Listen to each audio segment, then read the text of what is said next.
ರಾಜ್ಯದಲ್ಲಿ ಮತ್ತೆ ಮೊಳಗಲಿದೆ by election ಕಹಳೆ. ಮತ್ತೆರಡು ಕ್ಷೇತ್ರಗಳಿಗೆ ಉಪಚುನಾವಣೆ ಫಿಕ್ಸ್. ರಾಜ್ಯದಲ್ಲಿ ಮತ್ತೆ ಮೊಳಗಲಿದೆ ಬೈ ಎಲೆಕ್ಷನ್ ಕಹಳೆ. ಮತ್ತೆರಡು ಕ್ಷೇತ್ರಗಳಿಗೆ ಉಪಚುನಾವಣೆ ಫಿಕ್ಸ್. ಹಿರಿಯೂರು, ಧಾರವಾಡಕ್ಕೆ ಶೀಘ್ರವೇ ಬೈ ಎಲೆಕ್ಷನ್. ಡಿ ಸುಧಾಕರ್ ನಿಧನ, ವಿನಯ್ ಕುಲಕರ್ಣಿ ಅನರ್ಹತೆ. ಡಿ ಸುಧಾಕರ್ ನಿಧನದಿಂದ ಹಿರಿಯೂರು ಕ್ಷೇತ್ರ ತೆರವಾಗಿದೆ. ಕುಲಕರ್ಣಿ ಅನರ್ಹತೆಯ ಹಿನ್ನೆಲೆ ಖಾಲಿಯಾದ ಧಾರವಾಡ ಕ್ಷೇತ್ರ. ಮತ್ತೆ ಚುನಾವಣಾ ಅಖಾಡಕ್ಕೆ ಬಿಜೆಪಿ ಕಾಂಗ್ರೆಸ್ ಸಜ್ಜಾಗಿದೆ. ರಾಜ್ಯದಲ್ಲಿ ಮತ್ತೆ ಬೈ ಎಲೆಕ್ಷನ್ ಕಹಳೆ ಮೊಳಗಲಿದೆ. ಸದ್ಯಕ್ಕೆ ಬಿಜೆಪಿ ಮತ್ತೆ ಕಾಂಗ್ರೆಸ್ ಎರಡೂ ಪಕ್ಷಗಳು ಕೂಡ ಈಗ ಸಕಲ ರೀತಿಯಲ್ಲೂ ಕೂಡ ಸಿದ್ಧತೆಯನ್ನ ಮಾಡ್ಕೊಳ್ತಾ ಇದ್ದಾರೆ. ಆದರೆ ಬಿಜೆಪಿಗೆ ಈಗ ಢವಢವ ಶುರುವಾಗಿದೆ. ಯಾಕೆಂತಂದ್ರೆ ಬಾಗಲಕೋಟೆ ಮತ್ತೆ ದಾವಣಗೆರೆ ದಕ್ಷಿಣ ಕ್ಷೇತ್ರದಲ್ಲಿ ನಾವು ಗೆದ್ದೇ ಗೆಲ್ತೀವಿ ಅಂತ ಬಹಳ ಆತ್ಮವಿಶ್ವಾಸದಲ್ಲಿದ್ರು ಬಿಜೆಪಿಯವರು.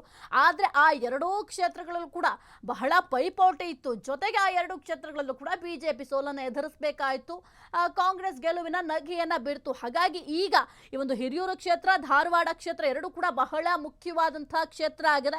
ಈ ಎರಡೂ ಕ್ಷೇತ್ರಗಳನ್ನು ಕೂಡ ಕಾಂಗ್ರೆಸ್ ಮತ್ತೆ ಬಿಜೆಪಿ ಪ್ರತಿಷ್ಠೆಯ ಕಣವಾಗಿ ತೆಗೆದುಕೊಂಡಿದೆ.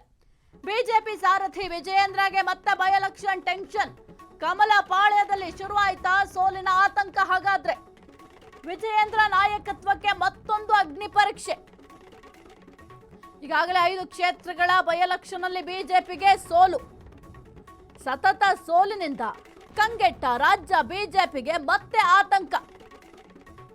ಬಿಜೆಪಿ ಸಾರಥಿ ವಿಜಯೇಂದ್ರಗೆ ಮತ್ತೆ ಬೈ ಎಲೆಕ್ಷನ್ ಟೆನ್ಷನ್ ಶುರುವಾಗಿದೆ. ಕಮಲ ಪಾಳ್ಯದಲ್ಲಿ ಸೋಲಿನ ಆತಂಕ ಶುರುವಾಯ್ತಾ? ಹಾಗಾದ್ರೆ ವಿಜಯೇಂದ್ರ ನಾಯಕತ್ವಕ್ಕೆ ಈಗ ಮತ್ತೊಂದು ಅಗ್ನಿ ಪರೀಕ್ಷೆ ಎದುರಾಗಿದೆ. ಹಿರಿಯೂರು ಮತ್ತೆ ಧಾರವಾಡ ಕ್ಷೇತ್ರ, ಈ ಎರಡೂ ಕ್ಷೇತ್ರದಲ್ಲೂ ಕೂಡ ಬಿಜೆಪಿ ಕಮಲವನ್ನ ಅರಳಿಸಬೇಕಾಗಿದೆ. ಹಾಗಾಗಿ ಸಕಲ ರೀತಿಯಲ್ಲೂ ಕೂಡ ಸಿದ್ಧತೆಯನ್ನು ಮಾಡ್ಕೊಳ್ತಾ ಇದ್ದಾರೆ. ಬಹಳ ಮುಖ್ಯವಾಗಿ ಬೈ ಎಲೆಕ್ಷನ್ ನಲ್ಲಿ ಸೋಲನ್ನ ಎದುರಿಸಬೇಕಾಯಿತು ಬಿಜೆಪಿ ಪಾಳೆಯ. ಆಲ್ರೆಡಿ ಸೋಲು ಗೆಲುವಿನ ಪರಾಮರ್ಶೆಯನ್ನು ಕೂಡ ಬಿಜೆಪಿಯಲ್ಲಿ ಈಗ ಆಲ್ರೆಡಿ ಮಾಡ್ಕೊಂಡಿದ್ದಾರೆ. ಆದ್ರೆ ಈಗ ಈ ಒಂದು ಹಿರಿಯೂರು ಮತ್ತೆ ಧಾರವಾಡ ಕ್ಷೇತ್ರದಲ್ಲಿ ಗೆಲುವನ್ನ ಸಾಧಿಸಲಿಕ್ಕೆ ಯಾವ ರೀತಿ ಸಿದ್ಧತೆಯನ್ನ ಮಾಡ್ಕೊಳ್ತಾ ಇದ್ದಾರೆ ಅನ್ನೋದು ಬಹಳ ಮುಖ್ಯ ಆಗುತ್ತೆ. ಇನ್ನು 5 ಕ್ಷೇತ್ರಗಳ ಬೈ ಎಲೆಕ್ಷನ್ ಅಲ್ಲೂ ಕೂಡ ಬಿಜೆಪಿಗೆ ಸೋಲಾಗಿತ್ತು. ಕುರ್ಚಿ ಉಳಿಸಿಕೊಳ್ಳಲು ವಿಜಯೇಂದ್ರಗೆ ಗೆಲುವೊಂದೇ ದಾರಿ. ಬೈ ಎಲೆಕ್ಷನ್ ರಿಸಲ್ಟ್ ಮೇಲೆ ನಿಂತಿದೆ ವಿಜಯೇಂದ್ರ ಭವಿಷ್ಯ.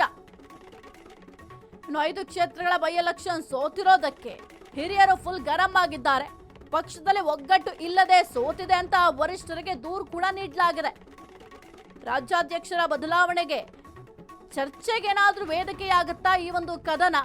ಸೋಲಿನ ಸುಳಿಯಿಂದ ಕಮಲವನ್ನ ದಡ ಸೇರಿಸ್ತಾರಾ ಬಿವೈವಿ ಅಥವಾ ಹೈಕಮಾಂಡ್ ಕೆಂಗಣ್ಣಿಗೆ ಗುರಿಯಾಗ್ತಾರಾ ವಿಜಯೇಂದ್ರ? 2028ರ ಸೆಮಿಫೈನಲ್ ಆಗುತ್ತಾ ಈ ಎರಡು ಉಪ ಚುನಾವಣೆಗಳು? ಇನ್ನು ಕುರ್ಚಿ ಉಳಿಸಿಕೊಳ್ಳಲು ವಿಜಯೇಂದ್ರ ಅವರು ನಾನಾ ರೀತಿಯ ಕಸರತ್ತುಗಳನ್ನು ಕೂಡ ಮಾಡ್ತಾ ಇದ್ದಾರೆ. ಜೊತೆಗೆ ಅಭಿಮಾನೋತ್ಸವ ಕಾರ್ಯಕ್ರಮ ಕೂಡ ಮಾಡಲಾಗಿತ್ತು. ವಿಜಯೇಂದ್ರ ಅವರು ಸದ್ಯಕ್ಕೆ ಒಂದು ಅಭಿಮಾನೋತ್ಸವದಲ್ಲಿ ಗುಡುಗಿದ್ರು. ಜೊತೆಗೆ ಅಮಿತ್ ಶಾ ಅವರು ಕೂಡ ಈ ಒಂದು ಅಭಿಮಾನೋತ್ಸವ ಕಾರ್ಯಕ್ರಮಕ್ಕೆ ಆಗಮಿಸಿ ಕೆಲವೊಂದಿಷ್ಟು ಟಿಪ್ಸ್ಗಳನ್ನು ಕೂಡ ನೀಡಿ ಹೋಗಿದ್ರು. ಆದರೆ ಈಗ ಬಹುದೊಡ್ಡ ಸವಾಲಿದೆ ವಿಜಯೇಂದ್ರ ಅವರಿಗೆ.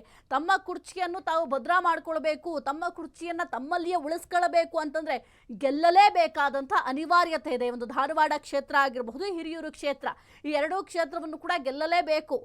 ಈಗ ಬಾಗಲಕೋಟೆ ಮತ್ತೆ ದಾವಣಗೆರೆ ದಕ್ಷಿಣ ಕ್ಷೇತ್ರ ಕೈ ತಪ್ಪಿದ ರೀತಿಯಲ್ಲಿ ಈ ಎರಡೂ ಕ್ಷೇತ್ರಗಳು ಕೈ ತಪ್ಪಿದ್ರೆ ಆಗ ವಿಜಯೇಂದ್ರ ಅವರ ಒಂದು ಅಧಿಕಾರಕ್ಕೆ ಅಥವಾ ಗದ್ದುಗೆಗೆ ಕುತ್ತು ಬರುವ ಸಾಧ್ಯತೆಗಳಿದ್ದಾವೆ. ಹಾಗಾಗಿ ಈಗ 5 ಕ್ಷೇತ್ರಗಳೇ ಬೈ ಎಲೆಕ್ಷನ್ ಸೋತಿರೋದಕ್ಕೆ ಹಿರಿಯರು ಆಲ್ರೆಡಿ ಗರಂ ಆಗಿದ್ದಾರೆ. ಈಗ ಈ 2 ಕ್ಷೇತ್ರವನ್ನ ಗೆಲ್ಲಲೇಬೇಕಾದಂಥ ಅನಿವಾರ್ಯತೆ ವಿಜಯೇಂದ್ರ ಅವರಿಗಿದೆ. ಇನ್ನು ಪಕ್ಷದಲ್ಲಿ ಒಗ್ಗಟ್ಟಿಲ್ಲ. ಈ ಒಂದು ಒಗ್ಗಟ್ಟು ಇಲ್ಲದೆ ಇರೋದ್ರಿಂದಲೇ ಈ ಒಂದು ದಾವಣಗೆರೆ ದಾವಣಗೆರೆ ಆಗಿರಬಹುದು, ಜೊತೆಗೆ ಬಾಗಲಕೋಟೆ ಕ್ಷೇತ್ರದಲ್ಲಿ ಸೋಲನ್ನು ಎದುರಿಸಬೇಕಾಯಿತು ಅಂತ ಹೈಕಮಾಂಡ್ಗೆ ದೂರನ್ನು ಕೂಡ ನೀಡಲಾಗಿದೆ. ಸದ್ಯಕ್ಕೆ ಸಾಕಷ್ಟು ಸವಾಲುಗಳಿಂದ ಇದ್ದಾವೆ. ಇದೆಲ್ಲವನ್ನು ಕೂಡ ಯಾವ ರೀತಿ ವಿಜಯೇಂದ್ರ ಅವರು ನಿಭಾಯಿಸ್ತಾರೆ ಅಂತ ನೋಡಬೇಕು.